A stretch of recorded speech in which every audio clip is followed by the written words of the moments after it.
लिशिया अकेली खड़ी होती है तभी जाओलिन उसके पास आता है। कहता है जल्द ही 1 मंथ कंप्लीट हो जाएगा, क्या तुमने अपना फैसला कर लिया? लिशिया कहती है सच कहूँ तो अभी तक मैं डिसाइड नहीं कर पाई। जाओलिन कहता है तुम कंफ्यूज हो कि किसे चुनो या फिर इस बात से डरती हो कि किसी को चुन लिया तो उस पर प्रेशर आ जाएगा। लिशिया कहती है ये तुम क्या कह रहे हो, इसका उसे कोई लेना देना नहीं। तो जाओलिन मुस्कुरा कर कहता है मैंने अभी तक नाम ही नहीं लिया। फिर उसका हाथ पकड़कर कहता है तुमने कभी ये सोचा ही नहीं कि खुद को उस पोजीशन पर बिठाओ। लिशिया कहती है क्या मैं उस काबिल कैसे हो सकती हूँ? तो जाओलिन कहता है तुम कैपेबल क्यों नहीं हो, वो जगह असल में तुम्हारी ही है। अगर तुम उस पोजीशन पर बैठ जाओ तो तुम्हें इतनी परेशानियां कभी नहीं होंगी। लिशिया कहती है लेकिन मुझे कुछ भी नहीं आता। तो जाओलिन कहता है कोई बात नहीं, मैं तुम्हारी हेल्प करूंगा, बस तुम उस जगह पर खड़ी रहना, चाहे तुम कुछ भी ना सीखना चाहो, बाकी सब मुझ पर छोड़ देना। ये सुन लिशिया सोचती है अगर मैं एयर बन जाती हूँ तो चैन ही को आज़ादी मिल जाएगी और बाकी सब भी अपनी पुरानी जिंदगी जी सकेंगे। फिर कहती है ठीक है, मैं ग्रैंडपा से बात करूंगी। ये बोलकर वो चली जाती है तो जाओलिन शातिर स्माइल के साथ उसे गुड गर्ल कहता है। लगता है ये कुछ प्लान कर रहा है। नेक्स्ट सीन में सब साथ में ब्रेकफास्ट कर रहे होते हैं। ग्रैंडपा कहते हैं पब्लिक ओपिनियन का मसला हल हो चुका है, तुम लोगों ने बहुत अच्छा काम किया। तभी लिशिया चैनी से कहती है अगर एक दिन तुम वाकई आज़ाद हो गए तो तुम कहाँ जाना चाहोगे? ये सुन चैनी सोचता है क्या मतलब, क्या ये फिर भी शिंग्यू को चुनना चाहती है? फिर कहता है कहाँ जाना है ये ज़रूरी नहीं, सबसे ज़रूरी ये है कि पहले अपना मोबाइल बंद कर दूंगा ताकि जब मैं बीच पर धूप सेक रहा हूँ तो कोई मुझे डिस्टर्ब ना करे। लिशिया सैड होकर सोचती है फेंग्यू ने कहा था कि ये मुझे पसंद करता है लेकिन मुझे तो बिल्कुल भी नहीं लगता, और गुस्सा प्लेट पर निकाल कर कहती है बेवकूफ़ चेंगी, गंदा चैन ही। तभी सर्वेंट गॉसिप करने लगते हैं कि बड़े साहब को तो छोड़ो, छोटे साहब अपने आप को बहुत एक्सपीरियंस समझते थे, कहते थे फूलों के दरमियान से गुजरो कांटों से बचो, लेकिन आखिरकार फिर भी फंस ही गए। देखा तुमने, वो नज़र बहुत ही साजिश और खतरनाक है, पर क्या कोई मिस और छोटे साहब की जोड़ी को पसंद नहीं करता? तभी शिंग्यू कहता है शीशी देखो मैंने जो वेजिटेबल मॉन्स्टर बनाया है, हैंडसम लग रहा है ना? लिशिया मुंह बनाकर कहती है हैंडसम नहीं, बहुत ही ज्यादा हैंडसम। तभी ग्रैंडपा कहते हैं मैं एक अनाउंस करना चाहता हूँ, शीशी अब वाईसी की ऑफिशियल इंटर्न होगी, तुम सब भाइयों को उसके काम में पूरी तरह कोऑपरेट करना होगा। लिशिया चैनी से कहती है तुम आज़ाद हो। ये सुन फेंग्यू सोचता है क्या इसका मतलब मुझे भी मौका मिल सकता है? शिंग्यू कहता है तुम तो गई, अब तुम्हें 007 की तरह दिन रात काम करना पड़ेगा। तभी ग्रैंडपा कहते हैं और हाँ, जाओलिन ने शीशी और शिंग्यू के पब्लिक ओपिनियन हंगामे को संभालने में बहुत अच्छा काम किया, इसलिए उसे लीगल डिपार्टमेंट का डिप्टी डायरेक्टर बनाया जाता है। ये सुन शिंग्यू कहता है अरे ये क्या, लिशिया जैसे नए बंदी का तो समझ आता है, लेकिन जाओलिन सिर्फ एक सर्जन है, वो ऑफिस में कैसे घुस सकता है?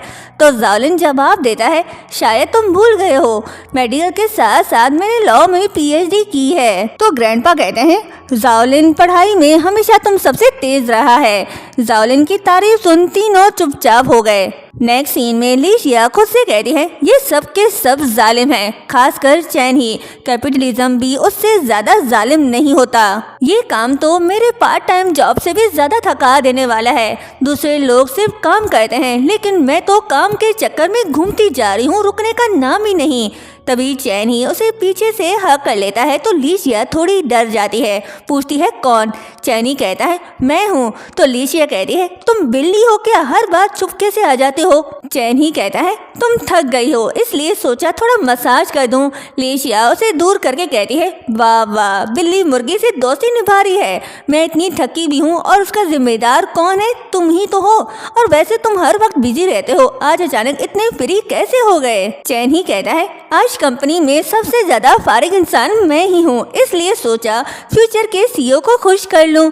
ये सुन लिशिया कहती है जब मैं सीईओ बनूंगी तो मैं तुम्हें इतना काम दूंगी कि साल भर छुट्टी नहीं मिलेगी। तो चैन ही उसे अपने क्लोज करके कहता है मतलब जब तक मेरे पास पावर्स हैं तुम्हें अच्छी तरह सताया जाए। लीशिया का दिल जोर जोर से धड़कने लगा। सोचती है मुझे चैनी के टच करने से इतना असर क्यों हो रहा है। इस आदमी की आंखें कुत्ते को भी प्यार से देख लेती हैं। नहीं नहीं, खूबसूरती से भौंकना मना है। फिर उसे दूर करके कहती है, सुन लो, मुझ पर ब्यूटी ट्रिक्स मत आजमाओ। मैं कोई बेवकूफ महारानी नहीं जो तुम्हारे झांसे में आ जाऊंगी।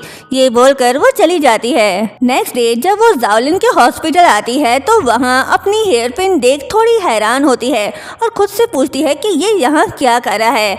तभी जाओलिन को आता हुआ देखकर वो पर्दे के पीछे छुप जाती है। जाओलिन जब जाने लगता है तो लीशिया को देख रुक जाता है और उसके क्लोज आकर कहता है, बताओ कौन सा घटिया सा बहाना बनाऊं कि तुम मान जाओ। चलो प्यार के नाम पर तुम्हें अपने पास कैद कर लेता हूँ।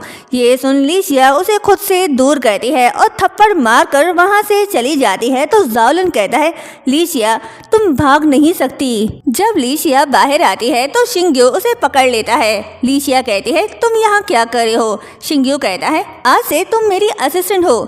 लीशिया कहती है, किस हक से। तो शिंग्यू कहता है, इसलिए कि मैं वाईसी का आर्टिस्ट हूँ और मुझे एक असिस्टेंट चाहिए। लीशिया कहती है, सपने में भी नहीं। तो शिंग्यू कहता है, तुम मना भी कर दो तब भी कोई फर्क नहीं पड़ेगा क्योंकि मैं तुम्हें सीधा उठा कर ले जा रहा हूँ। ये बोलकर वो उसे उठा कर ले जाता है। लीशिया उसे मारते हुए कहती है, शिंग्यू घटिया इंसान, मुझे नीचे उतारो। लेकिन वो उसकी एक नहीं सुनता और उसे ले जा रहा होता है। तभी वहाँ तीनों भाई आ जाते हैं। ये नज़ारा देख उनकी आंखें फटी की फटी रह जाती हैं। शिंग्यू उनके सामने से लीशिया को उठाकर अपने साथ ले जाता है और वो कुछ नहीं कर पाते।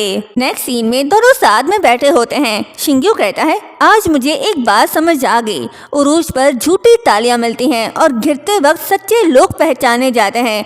कम से कम अब हम ट्रेंडिंग कपल तो बन चुके हैं। बड़ी मुश्किल से मामला संभला है। तुम भी नहीं चाहोगी कि वाईसी ट्रबल में आ जाए। लीशिया हाँ कहती है। तभी शिंग्यू कहता है, एक सेल्फी लेते हैं। फिर वो पोस्ट करने लगता है। लिखता है, मुझ जैसा चार्मिंग बॉयफ्रेंड हो तो तुम किस वक्त घर आओगी। फिर लीशिया से उसका मोबाइल मांगता है तो वो पूछती है, क्यों। शिंग्यू कहता है, ऑफिशियल अनाउंसमेंट के लिए। लीशिया मुंह बनाकर कहती है, सपने में भी नहीं। शिंग्यू कहता है, ये कैसा एक्सप्रेशन है, क्या तुम मुझे डिसलाइक करती हो।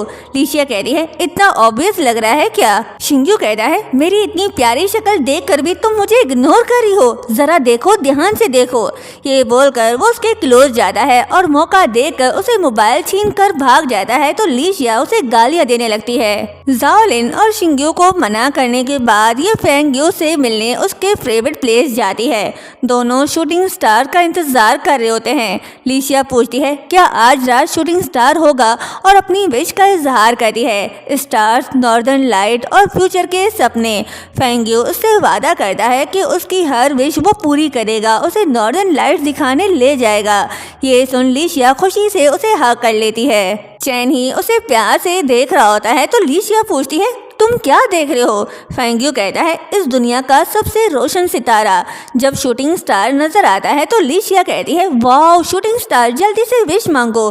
कहते हैं, जब शूटिंग स्टार गुजरता है तो उस वक्त ही हर दुआ पूरी होती है। फेंग्यू कहता है, तुम्हें विश मांगने की जरूरत नहीं क्योंकि तुम्हारी हर ख्वाहिश मैं खुद पूरी करूंगा।